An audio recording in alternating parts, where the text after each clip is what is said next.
Sabe, querido, sempre quando alguém me pergunta sobre as coisas de Deus, eu digo que a minha pessoa é um milagre. E eu estou em hora extra aqui na terra já.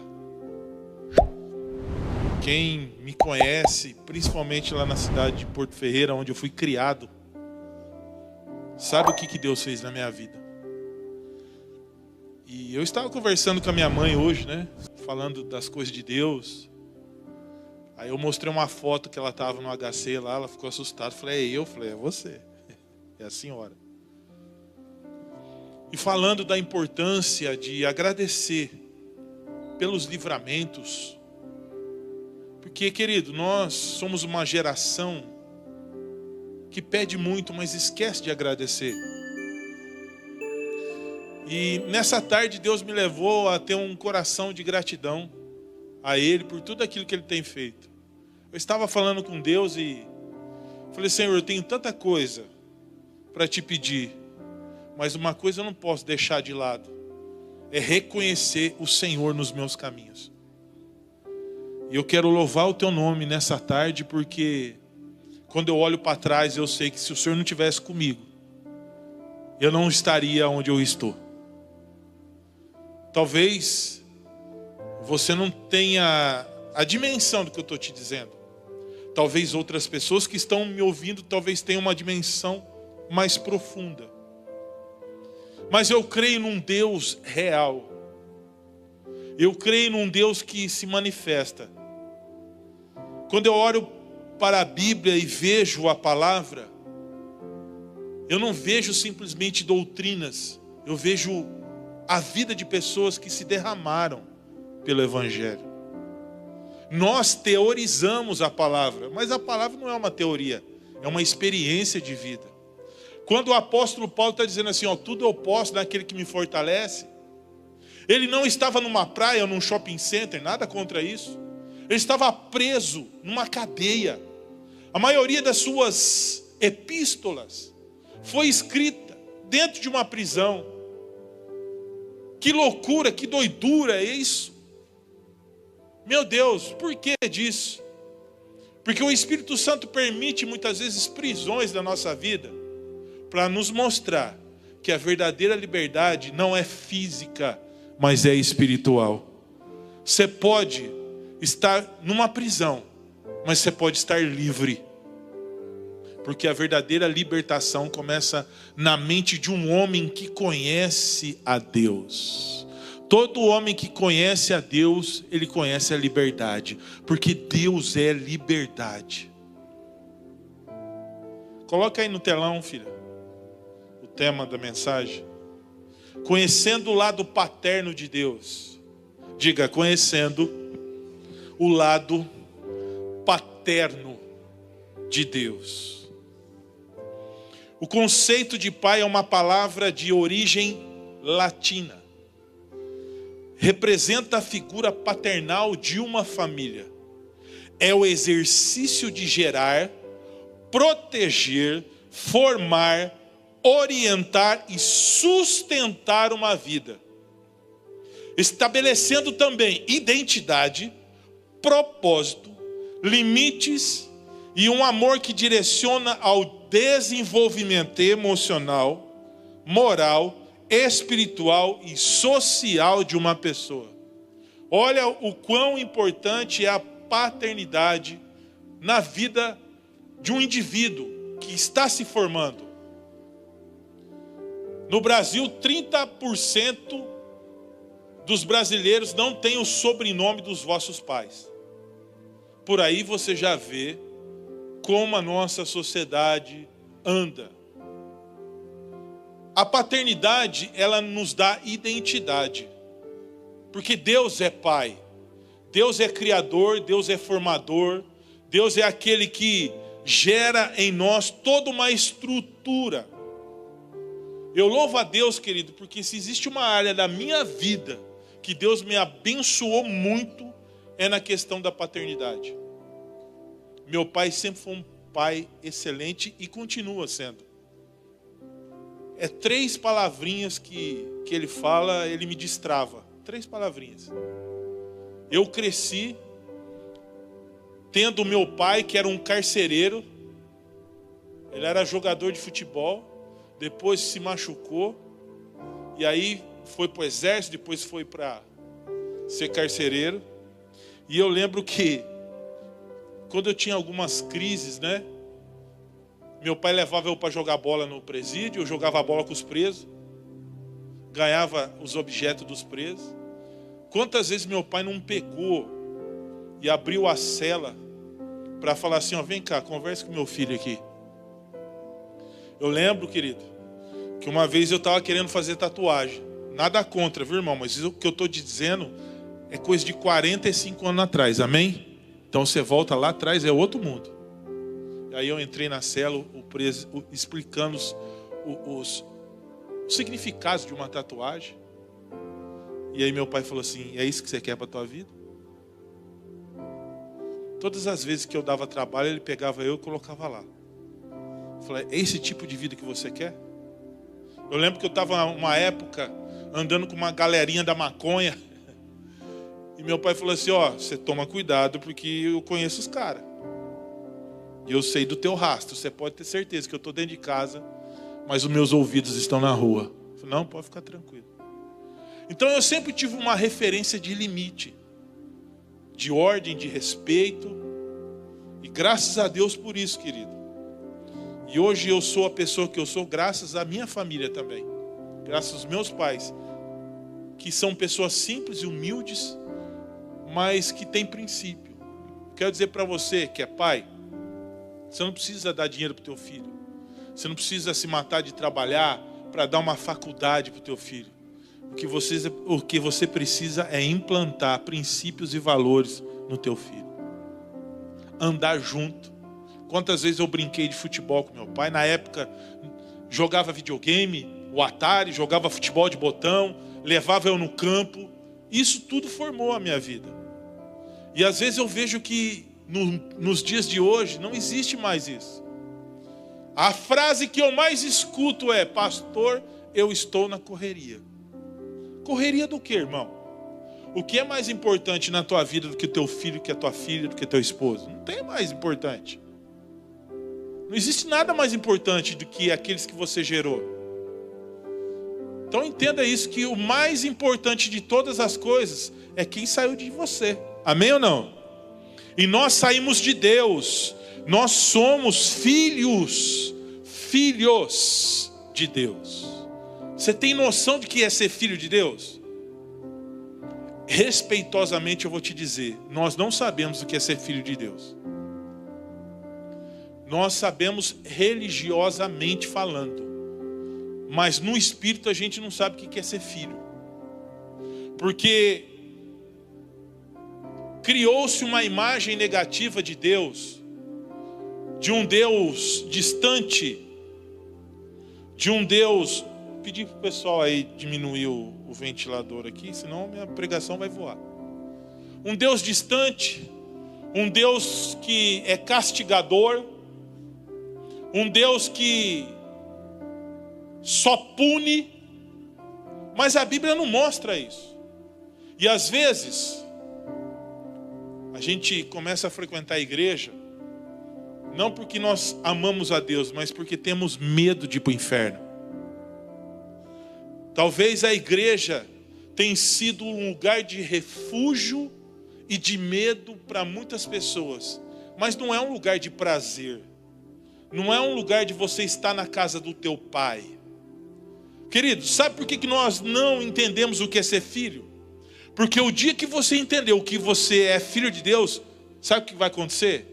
Pergunta para mim, pastor, o que vai acontecer? Olha para o irmão que está ao seu lado e fala, irmão, você está bem?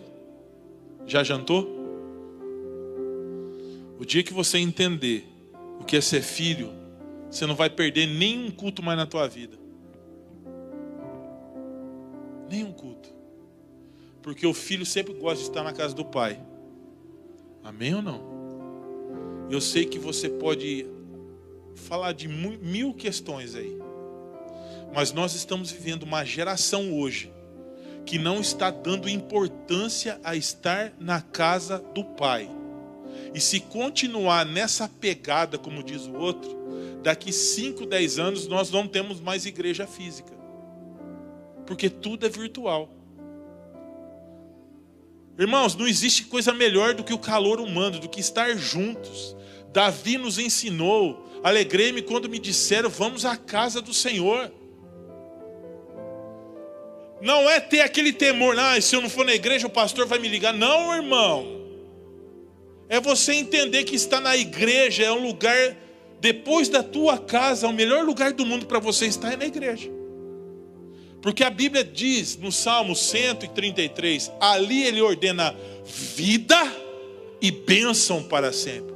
Todas as vezes que a igreja se reúne como corpo, é liberado 2 unções, que é a vida e bênção. Amém ou não? Presta atenção, existem verdades espirituais que são só liberadas quando o corpo está reunido. Por mais que você ora na tua casa, por mais que você busca, mas tem coisa que Deus só libera no corpo. Não tem jeito. Lá na tua casa, onde você estiver, no monte, jejuando 40 dias, você não vai receber aquilo que só é liberado para o corpo e pelo corpo. Entende? Por isso que nós precisamos estar mais juntos como igreja. Amém ou não? Conhecendo o lado paterno de Deus. A Bíblia diz em Oséias capítulo 6, versículo 3. Pode colocar aí. Então conheçamos e prossigamos em conhecer o Senhor. Conhecimento de Deus. Quanto mais eu convivo com uma pessoa, mais eu conheço ela. Porque a nossa geração é uma geração que questiona tudo e todos. 90% das pessoas que me procuram sempre estão questionando os porquês que Deus deixou ou fez alguma coisa. Só que eu aprendi através da palavra que, presta atenção que eu vou te falar que é muito profundo. Nós só questionamos quem nós não conhecemos.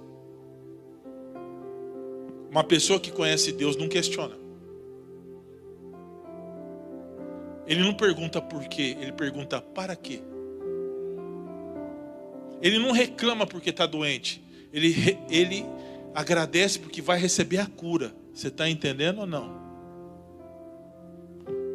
Nós questionamos porque nós não conhecemos o caráter de Deus. Porque nós não temos um sentimento de filiação. Porque nós não entendemos pela Bíblia que somos filhos.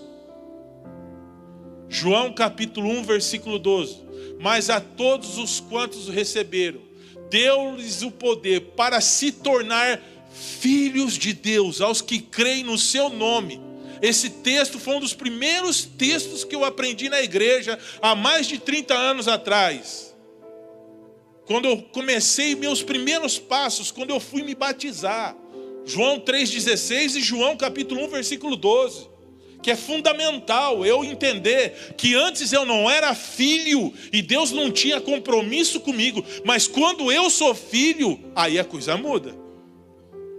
Deixa eu te perguntar uma coisa para você, você vai responder com toda sinceridade. Você que é pai, quem não é teu filho, você tem preocupação com alguma coisa? Você tem preocupação com o filho do teu vizinho? Não, você não tem, irmão. Mas com aquele que é teu, você tem. Deixa eu dizer algo para você. Deus tem responsabilidades profundas com você. Talvez você ache que você é o patinho feio, ou a última bolacha do pacote, ou que você está esquecido na igreja. Não, irmão. Vamos abandonar essa cultura maldita que foi impregnada nas nossas vidas, que é o vitimismo. Que nós nos vitimamos com tudo. Quem quer vencer na vida não pode ficar se vitimizando, irmão. Ei, querido, o dia mal nasce para todo mundo, para bom e para ruim, para cristão, para não cristão. Você não deve se achar a pessoa pior do mundo. Às vezes tem irmão, às vezes acontecem umas coisas comigo falando, eu não estou ouvindo isso. Tem gente que fala assim para mim, presta atenção. Pastor, eu quero que o senhor ore por mim. Beleza. Mas eu não quero que o senhor fale para ninguém que eu estou com essa enfermidade. Você sabe o que eu faço? Eu não oro.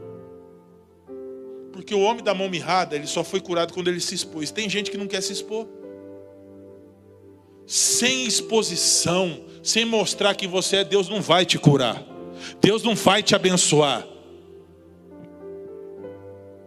Tem vergonha do que, irmão? Vergonha do quê? Você nasceu pelado igual o rato? E vai morrer ainda? Não vai morrer pelado. Vamos colocar você lá num negocinho bonitinho. Eu espero que se o dia que eu morrer, vocês colocam um terno. Amém? Posso confiar nos irmãos? Coloca um terno e a bandeira do Corinthians em cima assim, ó. Porque eu sou corintiano, irmão. É a minha fraqueza, é o meu pecado. Mas Deus já me perdoou. Amém? Não precisa cantar o hino, não. Só canta alvo, mais que a neve. Já foi, glória. Brincadeira. Mas é a vida. Enquanto você não se expor, Deus não vai te curar. Você vai querer esconder o que de Deus, irmão? Porventura nós vamos esconder alguma coisa de Deus? Guarda essa palavra profética. Eu estou liberando uma palavra profética desse altar para a igreja. Muitas pessoas não são abençoadas e não são curadas porque não se expõem. O que os outros vão pensar de mim? Que você é mais um no meio de muitos. Que você não é pior nem melhor do que ninguém. Que você é um ser humano como outro qualquer, e daí? Mas sabe qual que é o nosso defeito? É que a gente se autoafirma numa imagem que a gente cria que na verdade a gente não é. Nunca queira demonstrar aquilo que você não é. Principalmente na nossa geração, que é uma geração de rede social, né? Está todo mundo mostrando felicidade. Será que é, irmão? Será que é tão feliz assim? Não sei, também não quero nem saber. Problema de cada um. Mas temos que tomar cuidado. Então conheçamos e prossigamos em conhecer o Senhor. Você conhece Deus? Não, eu sou crente há 30 anos. Não, isso aí não. Jó também era crente, mas no fim da vida dele ele disse: antes eu te ouvi só de ouvir falar, mas agora os meus olhos te veem. Irmão, tudo que aconteceu na vida de Jó, eu posso te afirmar com certeza. Jó foi um homem íntegro, reto, porque ele herdou da sua família o conceito de Deus, mas experiência com Deus ele não tinha. Ele só teve experiência com Deus depois de tudo aquilo que aconteceu na vida dele. Pastor, qual é a prova disso? No capítulo 42 do livro de Jó, você vai entender que no final do livro de Jó ele diz: antes eu te ouvia só de ouvir falar, mas agora os meus olhos te veem. Existem duas formas de você conhecer Deus. De ouvir falar, é o que você está ouvindo agora, e de ter uma experiência pessoal com Cristo. Porque quando nós temos uma experiência pessoal com Cristo, quando nós conhecemos o lado paterno de Deus, irmão, ninguém te segura. Você passa em cima de tudo igual um trator. Aonde Deus te colocar, você vira uma dinamite, sabe por quê? Porque você sabe quem está com você. Você não vai recuar, sabe por quê? Você sabe quem está com você. Você não vai se intimidar em meio às ameaças, sabe por quê? Você sabe quem está com você. Deus é contigo. Deus é na tua vida. Ah, pastor, eu estou com medo da igreja fechar por causa das lutas e perseguição. Somente aquele que abriu é que pode fechar. É Jesus. Só Ele que tem a chave, viu, irmão? Ah, mas se vir uma perseguição, se vir, veio, e daí? É aí que vai separar o joio do trigo, o bode de ovelha. Talvez Deus está querendo fazer isso, né? Talvez Deus está querendo fazer isso. A gente não sabe ainda, né? Os propósitos de Deus. Eu sei que Deus, na época quando o povo estava escravo no Egito, ele usou faraó para dar varada no povo. Talvez Deus levante uns faraó aí para dar umas varadas no povo. Está entendendo ou não? Ah, mas pastor, Deus é Pai. Diga: Deus é Pai. Quem conhece para de questionar. Olha para o irmãozinho que está ao seu lado, com cara de assustado, e diz para ele assim: irmão, quem conhece a Deus, para de questioná-lo. Não questiona mais a Deus, irmão. Ah, por que esse? Não, porque aquele. Por que aconteceu comigo? E daí, qual que é o problema? Hã? E por que não pode acontecer com você? Por que não? Você não vai ser o primeiro nem o último, irmão.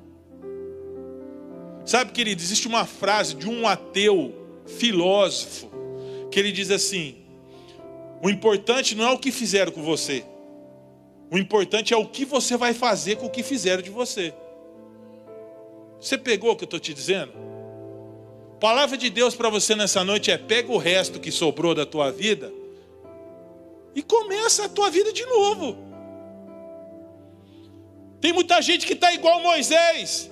Moisés, em um determinado momento, ele estava de joelho, orando, e Deus olhou: cara, o que você está fazendo? Eu estou orando. Não, levanta dessa oração e diga ao povo que marche. Tem muita gente que só vive orando, mas não tem atitude. Não tem atitude. Às vezes a oração é fuga para dizer que está buscando, mas na verdade o teu coração não está ali não. Porque Moisés demonstrou que mesmo na oração ele não estava confiando em Deus. Deixa eu falar uma coisa para você. A Bíblia diz que Deus não ouve a gritos vazios. A nossa oração, a maior oração que nós podemos fazer é um coração convertido e confiante no Senhor. Você está entendendo o que eu estou querendo dizer, irmão? O Senhor diz para você na palavra dele: é para marchar, é para caminhar. Não é para lamentar o leite derramado. O leite derramou, mas a vaquinha está lá, ela vai dar leite de novo. Calma, filha, a mimosa está lá. Olha para o irmão que está ao teu lado e fala assim: filha, a mimosa não morreu. Está lá a vaquinha. A palavra de Deus diz em Deuteronômio 1:31: no deserto onde viste que eu, o Senhor teu Deus, te levou, como um homem que leva o seu filho. Está aí? Talvez a tradução é diferente, mas o texto está mostrando que Deus levou o povo para o deserto. Irmão, nenhum homem, nenhuma mulher de Deus que não passar pelo deserto vai ser aprovado em coisa nenhuma. O deserto é a maior faculdade no universo. Quem não passar por ela, quem entrar e querer sair, não vai ser aprovado por Deus. Porque no deserto não é para você conhecer Deus, é para você se autoconhecer, é para você ver quem você é de verdade. Deserto é uma escola de autoconhecimento, onde nós olhamos para o nosso interior e vemos quem realmente nós somos. E quando você olha para você, você vai entender que você precisa desesperadamente de Deus, que você não tem salvação. Você não é salvo porque você é bom. Você não é salvo porque você é honesto.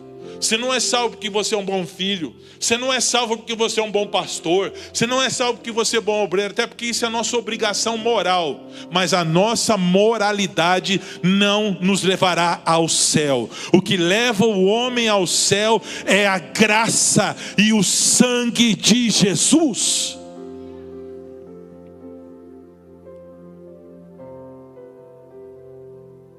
Outro dia um irmão estava falando comigo: nossa, esse fulano é tão corrupto. Eu falei: cuidado, cara. De repente, nos últimos 3 segundos da vida dele, ele se arrepende, vai para o céu e você fica.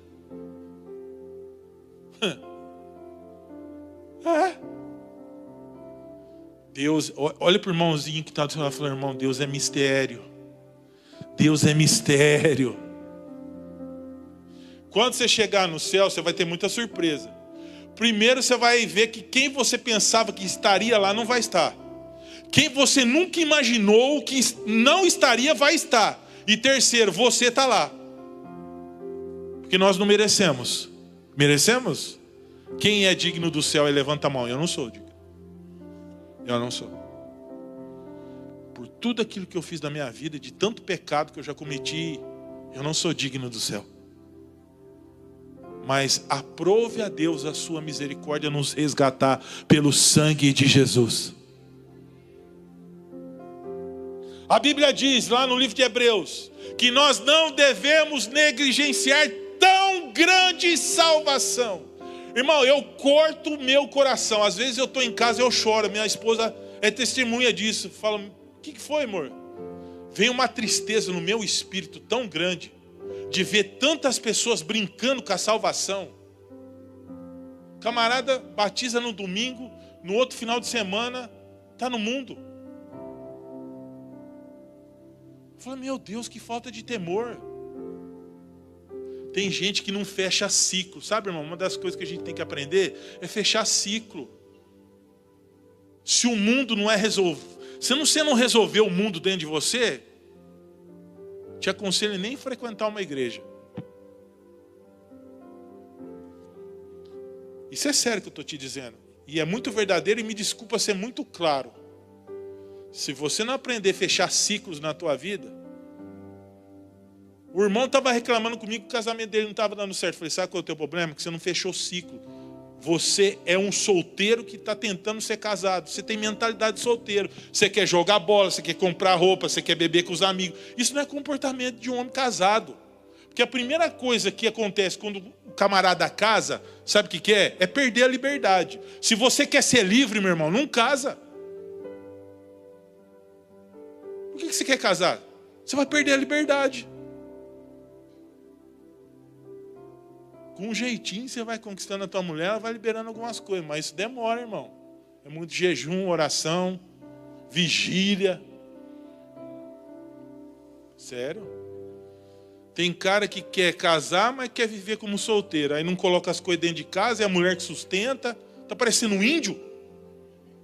Um índio é a mulher que sustenta. Gente, misericórdia, isso é inversão de valores. No meio do reino de Deus ainda é isso? Alguma coisa está errada.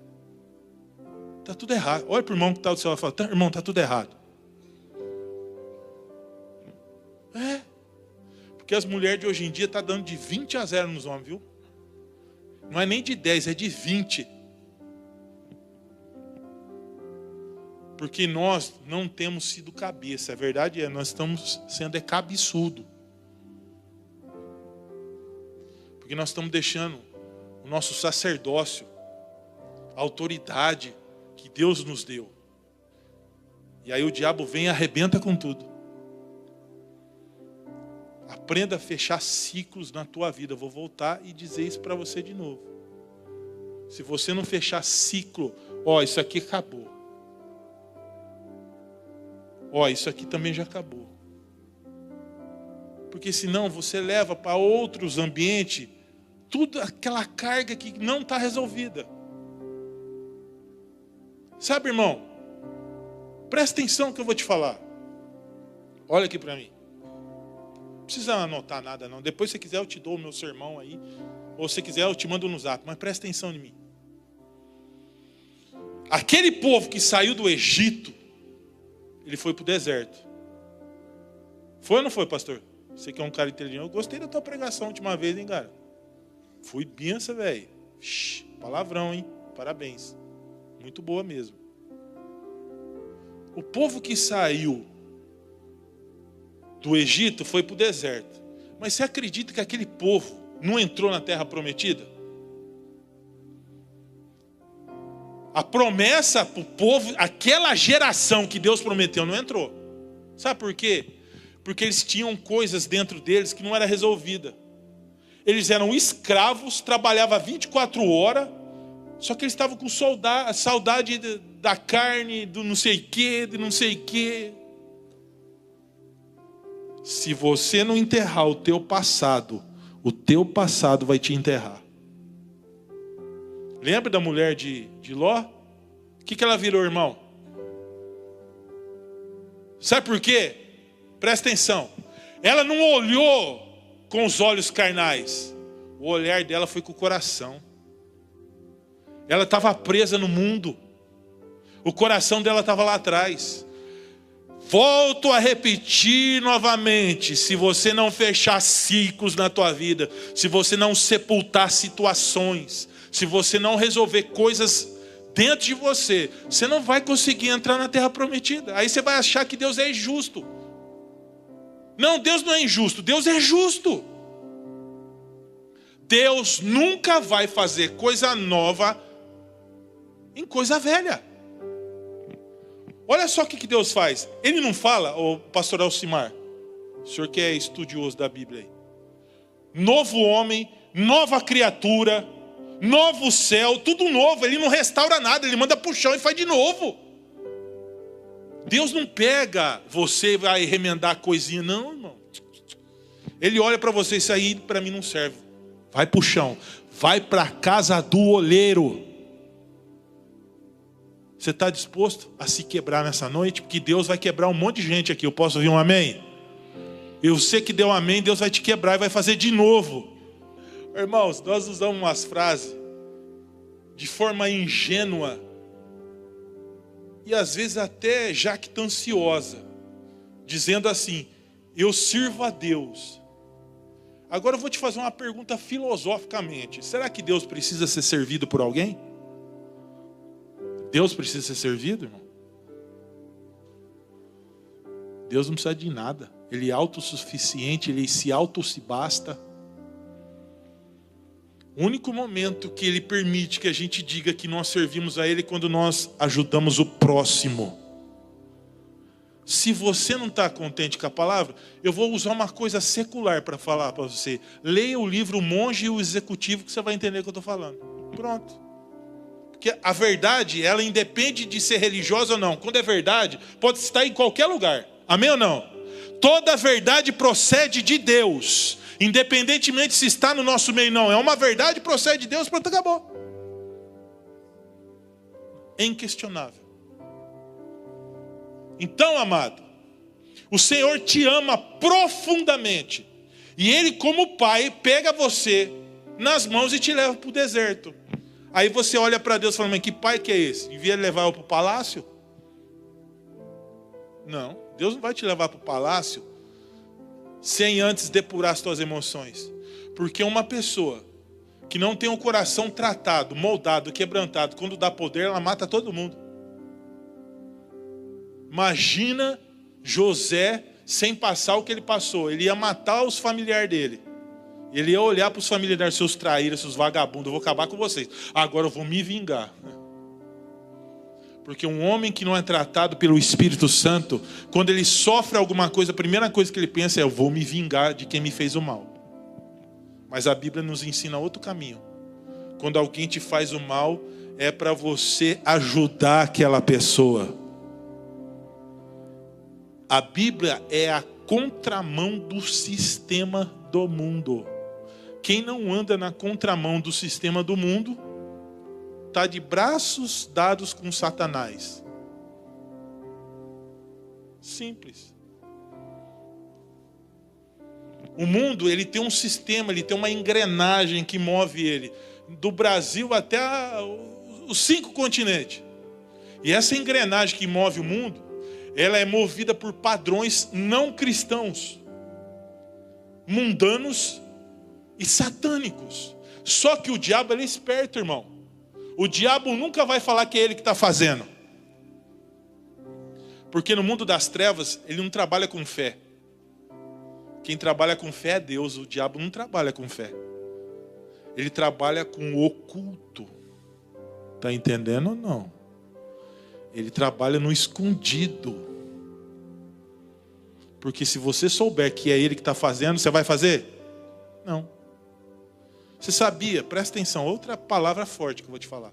Você sabia que por detrás de todo pecado, qualquer tipo de pecado que nós vamos cometer, existe um demônio atrás daquele pecado?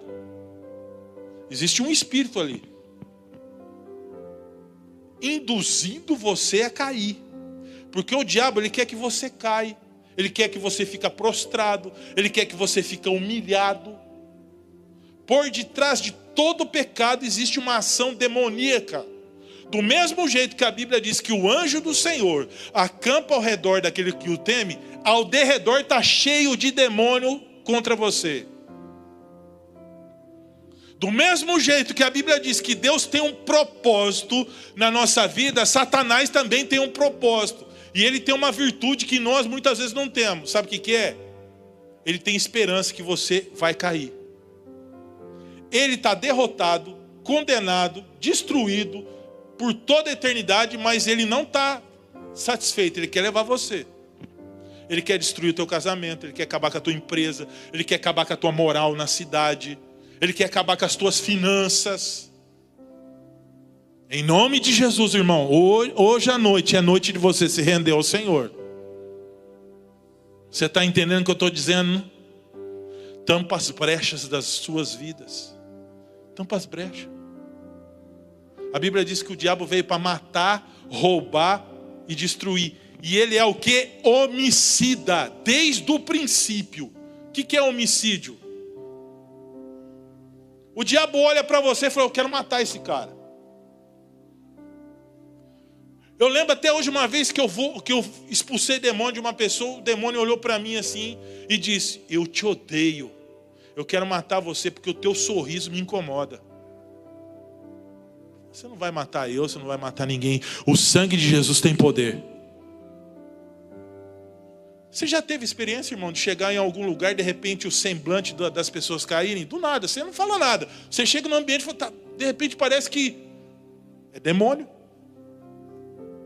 Por isso que você tem que tomar cuidado com quem você anda. Por isso que você tem que tomar cuidado com o que você fala. Tome cuidado, irmão. Não vai abrindo teu coração para quem você não conhece. Porque o rei Ezequias, ele abriu o coração dele. E o que aconteceu? Tomaram o reino dele. Porque ele abriu o coração na bondade, na ingenuidade. Olha, eu estou conquistando. Olha, Deus está me abençoando. E ele abriu o reino. Muitas vezes, irmão, muitas coisas acontecem nas nossas vidas porque a gente abre o nosso reino para quem não pode. Posso ouvir um amém? Tem gente que não pode, você não pode colocar nem na tua casa. Que quando sai dá até arrepio. Eu estou falando alguma coisa distante da realidade? Eu tenho certeza que não. Em nome de Jesus. Toma cuidado, irmão. Deus vai te dar vitória, Deus quer te abençoar poderosamente, mas você tem que andar na linha. Sabe por quê? 2026 vai ser um ano. Se você acha que está difícil, o pastor está profetizando. Não, irmão. O mundo espiritual vai entrar numa guerra tão grande por causa dessa nação, porque existem principados e potestades brigando no mundo espiritual por causa de poder. Nós temos que orar muito, muito, mas não é pouco, não é muito. Eu vi uma reportagem que um monte de empresas já está indo tudo para o Paraguai. Um monte. Irmão, se o povo de Deus não clamar, não se humilhar e colocar a cara no pó, eu não estou falando de política aqui, eu estou falando de consciência espiritual, viu? Nós vamos padecer. Porque se nós não ligarmos na terra, não vai ser ligado no céu. É obrigação nossa entrar nessa guerra e colocar Deus na nossa frente. O nosso Deus é Pai, Pai, Pai, Pai. Ele não vai te abandonar. Ele não vai deixar você quebrar. Ele não vai deixar você humilhado. E a palavra de Deus para você é: não temas, porque eu sou contigo. Eu te fortaleço, porque eu sou o teu Deus.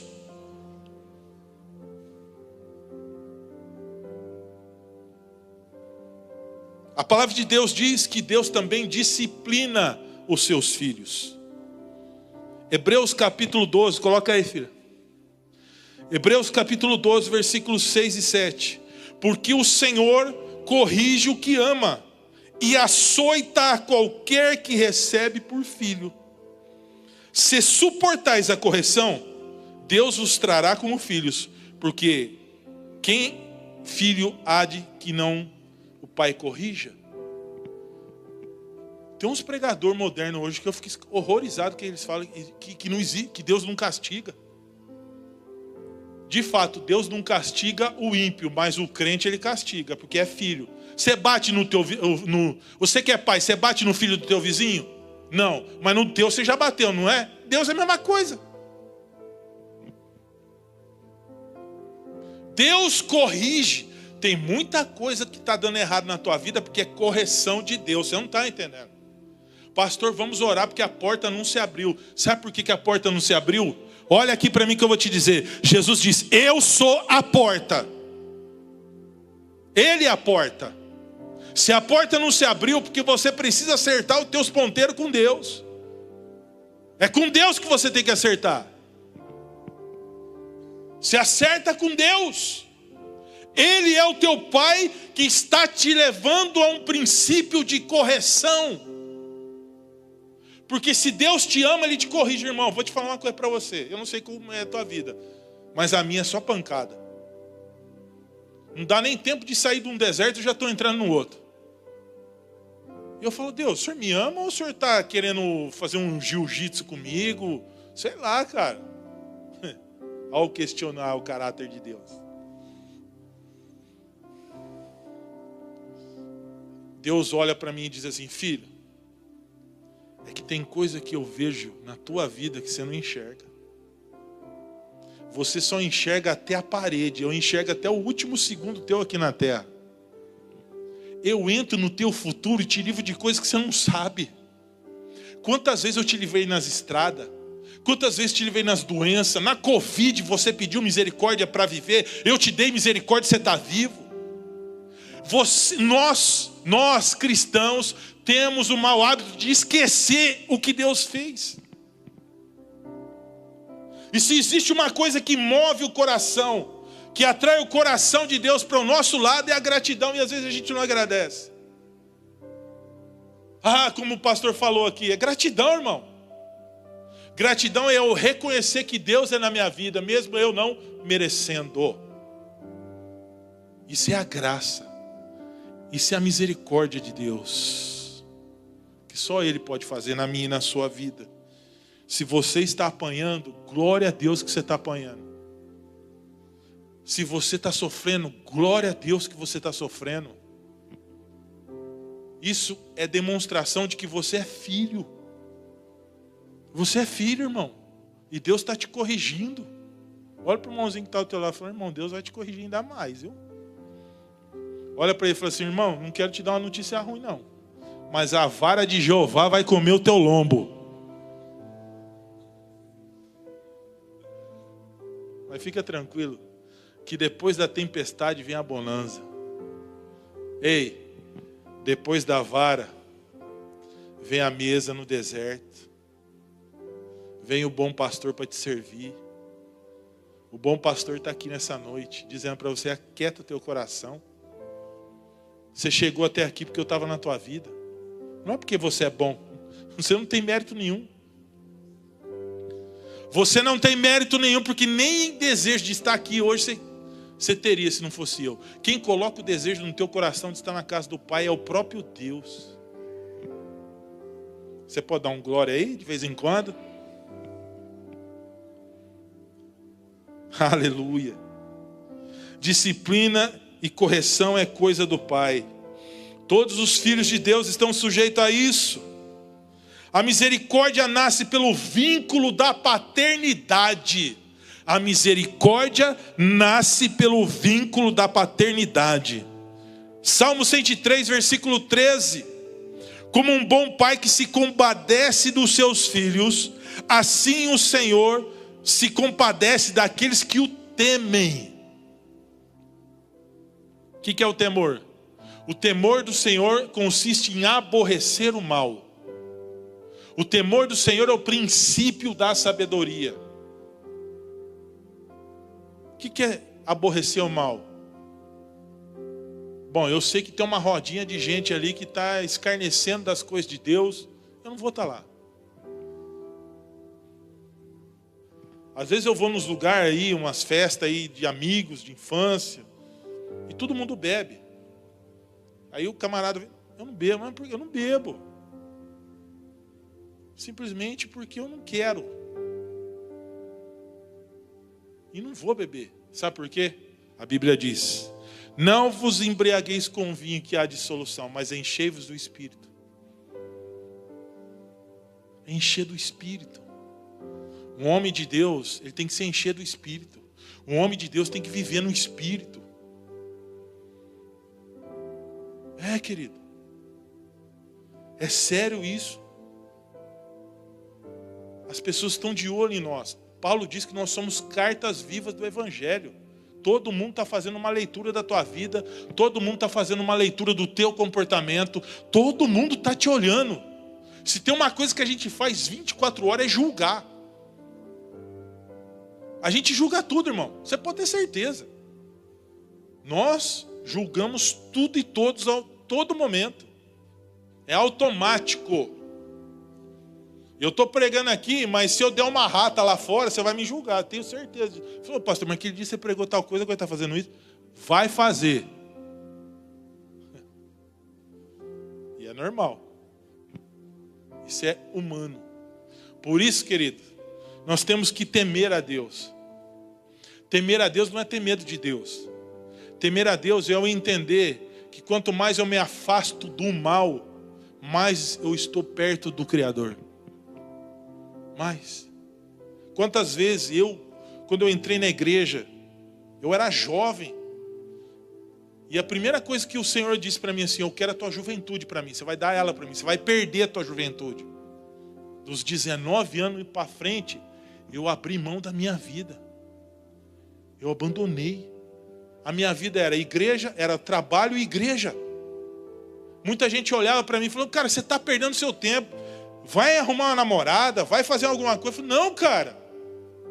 Eu estou sentindo que Deus está me chamando. É coisa íntima, só eu que posso resolver isso dentro de mim.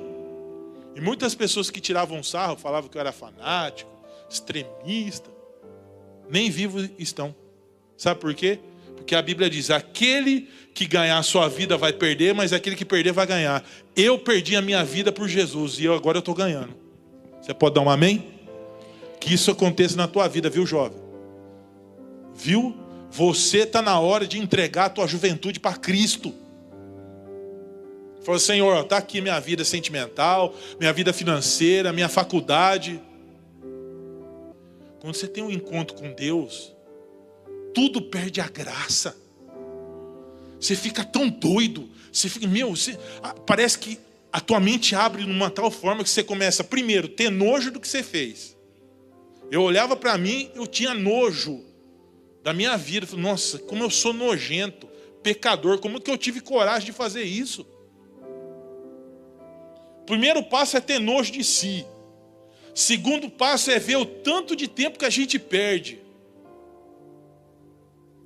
E quarto passo, você fala assim: puxa vida, eu preciso fazer alguma coisa. Eu não posso ser a mesma pessoa. Minha mente ficava 24 horas, eu preciso pregar o Evangelho. Preciso pregar o Evangelho. Irmãos, teve um momento da minha vida que a minha família precisou até se afastar de mim, porque eu estava pregando para todo mundo. Na escola eu levava a Bíblia.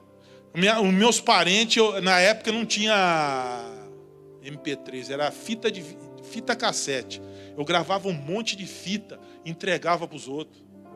Ia nas favelas, na cidade e pregava. Eu fiquei doido. Eu tenho saudade disso, você acredita?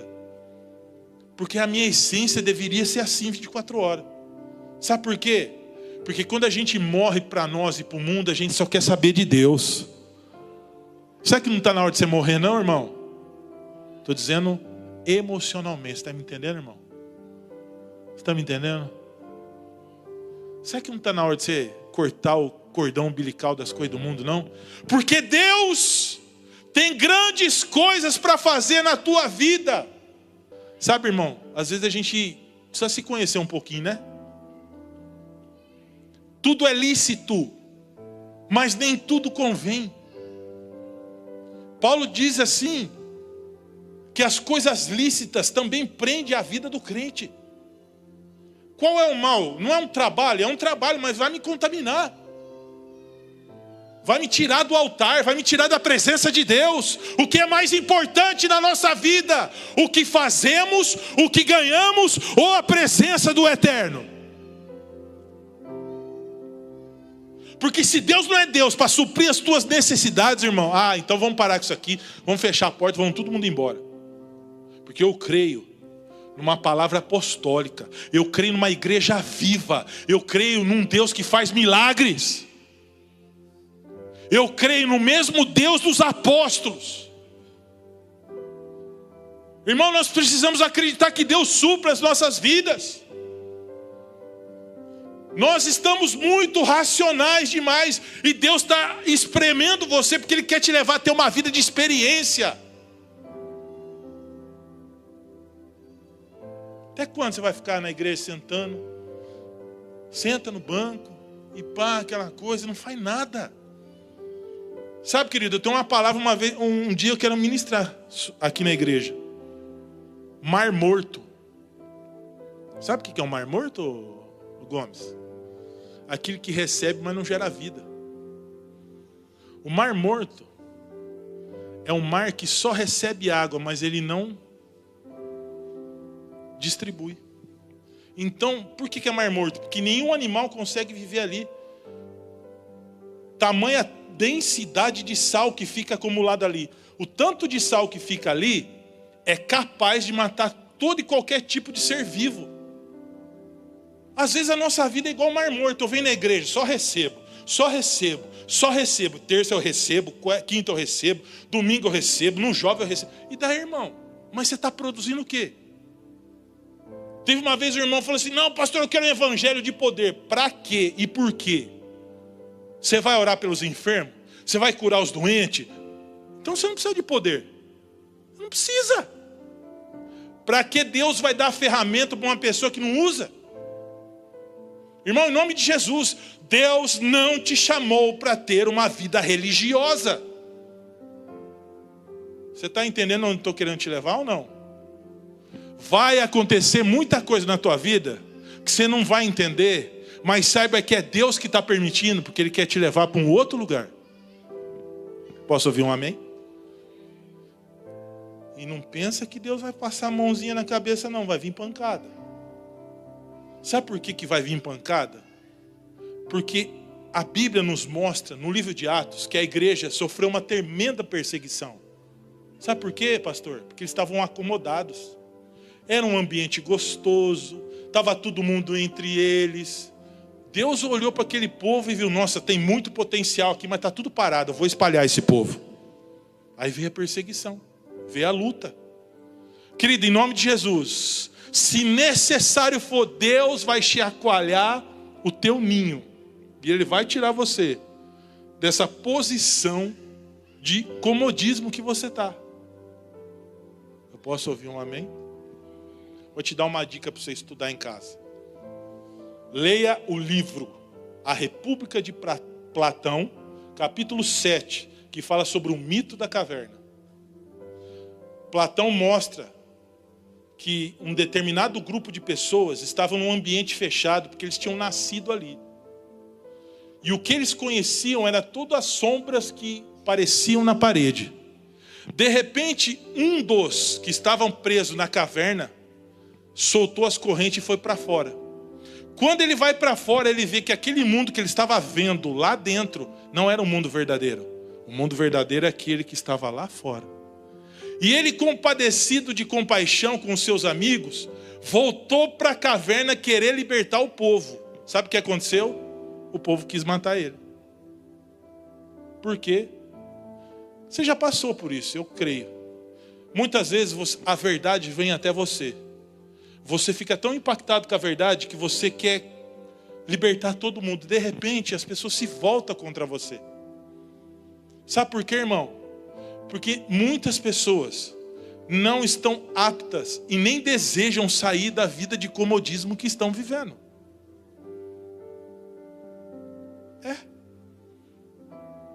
E eu tenho certeza que o Espírito Santo vai te incomodar, nem que for para você não dormir essa noite. Eu libero um espírito de insônia da parte de Deus na tua vida. Pra você pensar. Sabe por quê? Nós já estamos em 2025. que você está fazendo da tua vida até hoje? Você está lamentando, está achando que muita coisa não acontece porque caso desse ou daquela? Até quando, irmão? Até quando você vai terceirizar as tuas frustrações? Tem gente que só terceiriza a frustração. Deus não está preocupado com isso aí não, irmão. A Bíblia diz que Jesus nos mostrou um caminho sobremodo excelente.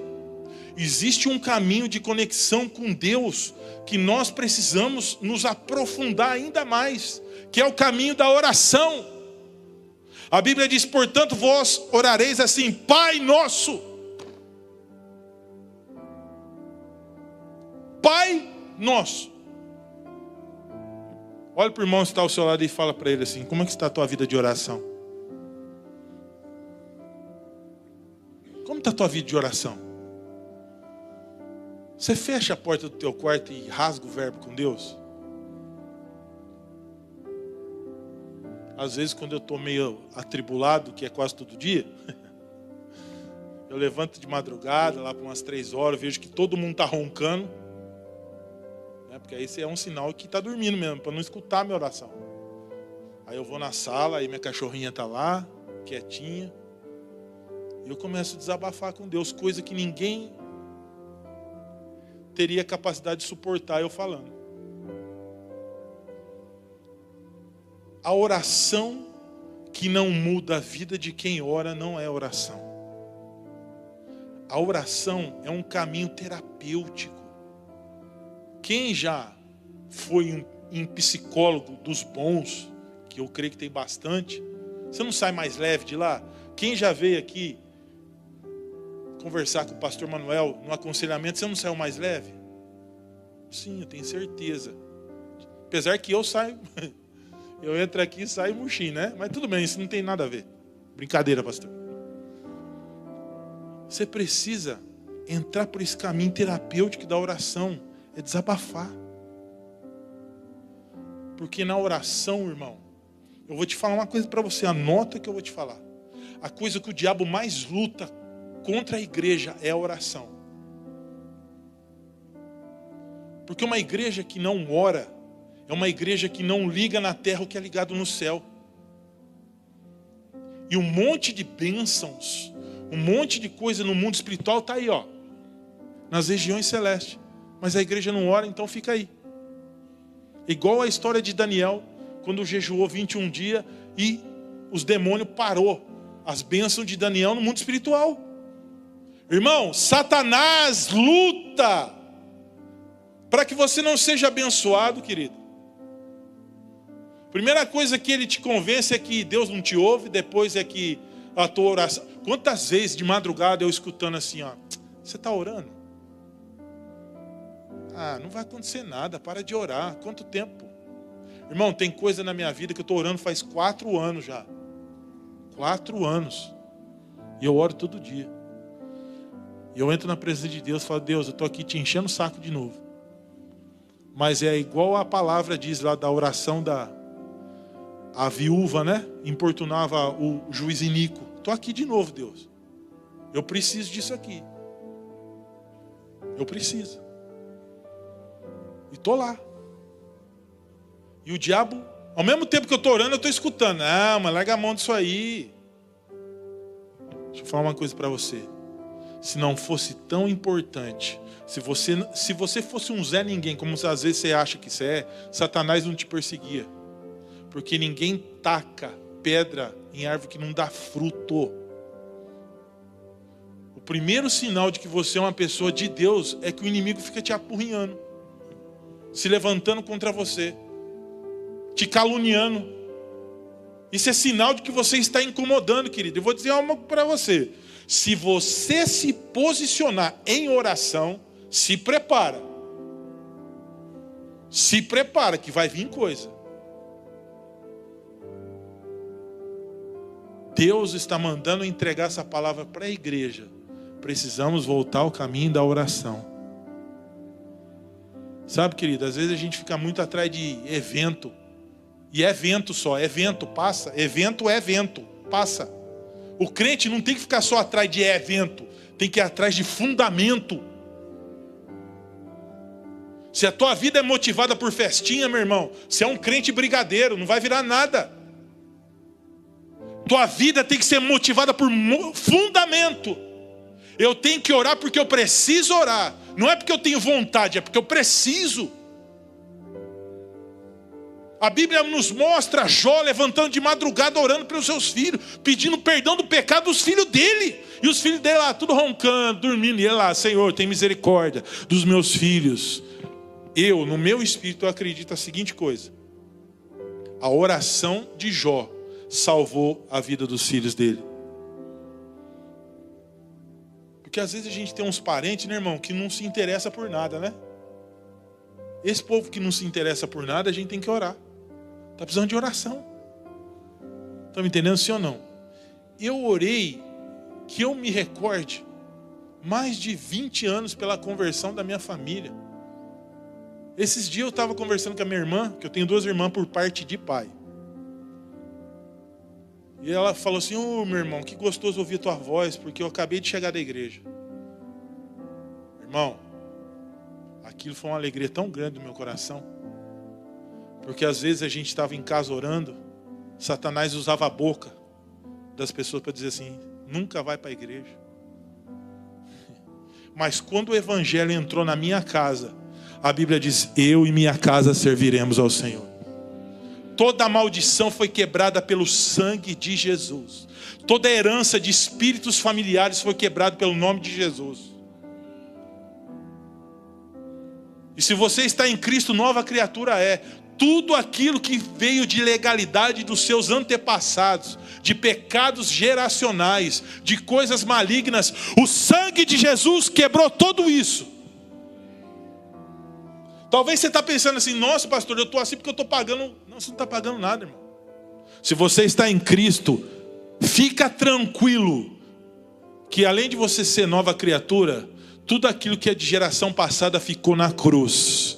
Levanta as mãos para o céu e diga, toda a maldição hereditária dos meus antepassados foram quebradas pelo sangue de Jesus na cruz. E eu declaro, eu e minha família não vamos carregar pecado, maldição, idolatria, envolvimento com Satanás. Em nome de Jesus, eu declaro que eu e minha casa somos livres de todo o legado das trevas. Se você crê, aplauda ele em nome de Jesus.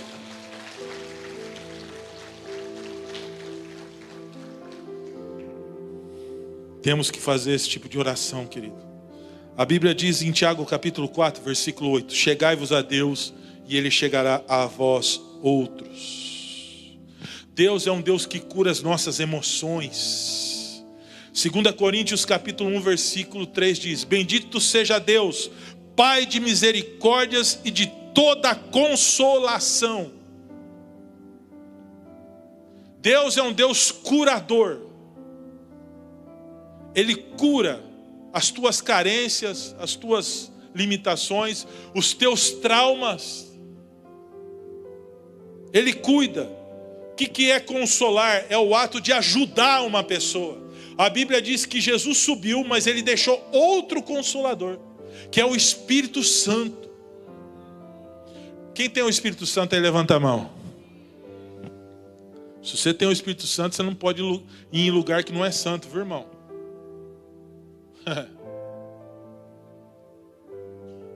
Você sabe o que significa a palavra santo? Separado.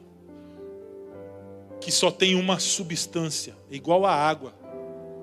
Santo é separado. Quando você fala assim, eu vou santificar a minha vida, quer dizer, eu estou deixando a minha vida de lado. Quando você fala assim, eu vou consagrar a minha vida, eu vou tornar sagrada a minha vida, eu estou deixando a minha vida de lado. Isso é sério.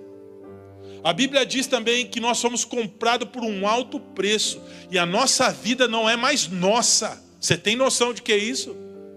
Você não pertence mais a você. Tua vida não é mais tua. tua vida é de Deus.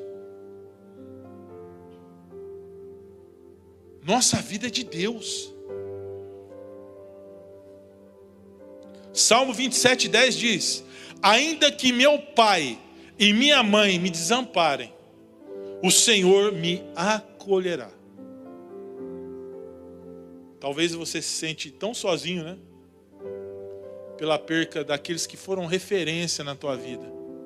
Mas Deus, segundo a sua palavra, você crê na palavra de Deus? Então eu quero ser profeta nessa noite e dizer para você que esse espaço que está no teu coração, que ficou vazio por causa da ausência de entes queridos, nessa noite o Senhor Jesus vai entrar e vai preencher. Você vai sentir saudade, sim, porque a gente sente saudade de quem ama. Mas a dor Deus vai tirar. O Espírito Santo vai te consolar. E você vai entender que você precisa caminhar. Que a tua vida não pode parar. Aleluia. Deus é o nosso Pai. Diga: Deus é o nosso Pai. Lucas capítulo 11, versículo 11 ao 13 diz: e qual pai de entre vós, que se o filho pedir pão, lhe dará pedra? Ou também se lhe pedir peixe, lhe dará peixe ou uma serpente? Ou também se lhe pedir um ovo, lhe dará um escorpião? Se pois vós, sendo maus, saber dar boas dádivas aos vossos filhos, quanto mais vos dará o Pai Celestial, o Espírito Santo, àqueles que o pedirem. Olha só. A Bíblia também diz que nós não temos nada porque pedimos errado. Irmão, Deus está dizendo assim: filho, sabe por que você não tem o que você quer? Porque você não pede. E quando você pede errado. Moral da história: nós precisamos aprender a orar, irmão. Nós não sabemos orar como convém. Começa a analisar o tipo de oração que você faz. Vê se a tua oração te conecta com Deus. Porque às vezes a gente acha que minha oração é avivada. Não tem esse negócio de oração avivada. Tem a oração. É falar com Deus. Quer dizer que o irmão tradicional que não berra, não grita, não pula, Deus não ouve? Não, não tem nada a ver. Oração é oração. E a Bíblia está comparando aqui o pai humano que é imperfeito com o pai que é perfeito. Você crê mesmo, de verdade, que Deus é teu pai? Pergunta meio estranha. Mas você acredita que Deus é o teu pai? Você precisa acreditar. Você precisa entender que às vezes o silêncio de Deus também é uma resposta. Deus é tão Deus na nossa vida que até no silêncio Ele fala. Até o silêncio é uma mensagem.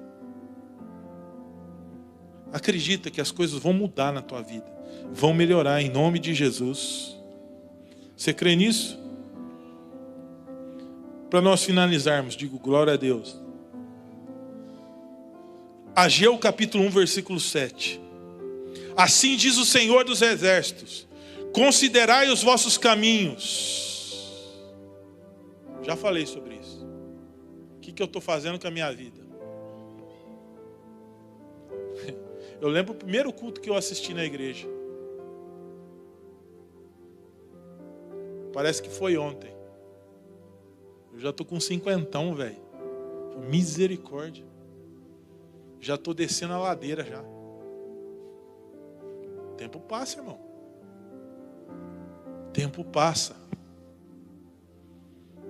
Sabe qual que é a minha oração? Eu não quero ficar rico. Eu quero ter saúde. Ter as pessoas que eu amo perto de mim. Sério mesmo. Mas uma coisa que eu tenho temor, eu vou abrir meu coração com vocês aqui. Eu chegar no céu de mão vazia. Eu tenho temor. Eu não estou falando de tamanho de obra, irmão. Mas eu quero ser fiel naquilo que Deus colocar na minha mão. Porque às vezes eu acho que eu não sou. Só por isso. Porque imagina só, você passar toda a sua existência fazendo algo e de repente você chega no céu e está frustrado. Isso deve ser a pior dor do ser humano. A pior dor do ser humano, sabe qual é? É saber que você teve a oportunidade de fazer e você não fez. Isso é terrível. Você conhece a história do beija-flor? Estou finalizando, viu, irmão? Teve um incêndio na floresta. Estava pegando fogo na floresta. Os animais começaram a correr para um outro lado. Leão, girafa, galinha, cobra, serpente. E de repente um beija-flor foi até o rio, molhou a boquinha dele, o biquinho dele com água e começou a voltar para a floresta que estava queimando. Os animais olharam para ele e falaram assim: cara, você está ficando louco? Eles começaram a rir, porque você acha que você, com essa gotinha, você vai apagar esse incêndio? Olha a sabedoria, pega aí. O beija-flor disse assim: olha, apagar o incêndio eu não vou, mas pelo menos a minha parte eu vou fazer. Sabe, irmão, nós não vamos salvar o mundo, mas pelo menos a gente tem que ter a ideia de que você fez o teu melhor, que você se doou por aquilo que você acreditou. Isso você tem que ter essa honra. Ainda que todo mundo te reprove, mas pelo menos na tua consciência você fala: puxa, eu fiz o meu melhor, eu dei o meu melhor. Você está me entendendo ou não? Porque às vezes o resultado não vai vir na hora. O resultado não vai vir. Talvez a semente que você está plantando é para outras gerações. Mas entenda, faça como beija-flor. Não deixa de lutar, porque talvez você é rodeado de pessoas que não estão fazendo nada. Você fala: também não vou fazer. Nós precisamos voltar ao primeiro amor, às práticas das primeiras obras. Eu estou vendo o pastor Manuel, o pastor Paulo, o João. Irmão, igreja é aquilo ali. Igreja é um lugar que me move a ter compaixão dos outros. Se eu não tenho um sentimento igual daquele, eu estou desviado. Se eu estou olhando as pessoas se perderem e estou achando que é normal, meu irmão, você não conhece Deus. Você não conhece. E te digo mais: onde Deus te colocou é o teu campo missionário. É na política? Lá é o teu campo missionário. É na escola? Teu campo missionário. É na usina? Teu campo missionário. É na tua loja? Teu campo missionário. Deus quer usar a tua vida. Amém ou não? Mas nós temos que reconhecer que nós estamos perdendo a nossa essência. Estamos perdendo a nossa essência de cristãos, de filhos de Deus. Porque a Bíblia diz que o amor cobre multidão de pecado. O mundo aí fora não vai reconhecer a igreja como igreja quando ela tiver uma doutrina, uma estrutura. Ela vai reconhecer Cristo quando a gente se amar uns aos outros. Quando você me ver sangrando, me ajudar, e vice-versa. Se a minha dor não dói em você, ou se a tua dor não dói em mim, nós não somos o corpo de Cristo. Nós não somos o corpo de Cristo. Isso é muito sério. Precisamos voltar à prática das primeiras obras. Eu gostaria que você, e eu, se fosse a igreja inteira, vinha aqui à frente, mas não vou fazer isso. Você que precisa se voltar para Deus, vem aqui no altar. Você vai colocar a tua vida no altar. Fala: Senhor, eu preciso começar tudo de novo. Está tudo errado. Porque hoje, nessa noite, é noite de salvação. Irmão, Satanás está enganando muita gente. Tem muita gente que está achando que vai para o céu e não vai não, viu? Ei, o teu corpo é templo do Espírito Santo. O que você está fazendo com o teu corpo? O que você está fazendo? Ah, mas Deus olha o coração. Jesus não é cardiologista, irmão. Jesus é Deus. Para com esse negócio de coração. Bobeira. Sentimentalismo. Deus não quer mais que você viva uma vida de pecado. Você está me entendendo, sim ou não? Deus não quer mais não. Principalmente você que é jovem aí, viu?